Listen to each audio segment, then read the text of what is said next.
Berikut ini cara aktifkan izin install aplikasi dari sumber tidak dikenal Oppo A38. Oke, langsung saja. Buka pengaturan Oppo, kemudian pilih ikon pencarian di bagian atas.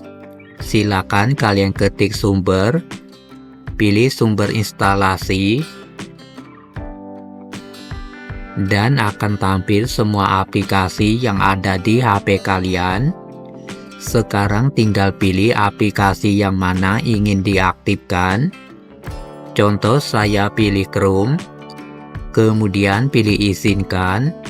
Pada saat kalian install aplikasi akan tampil peringatan tentang risiko keamanan. Tapi sebelum kalian install aplikasi tersebut, pastikan aplikasi benar aman, tidak ada virus atau berbahaya.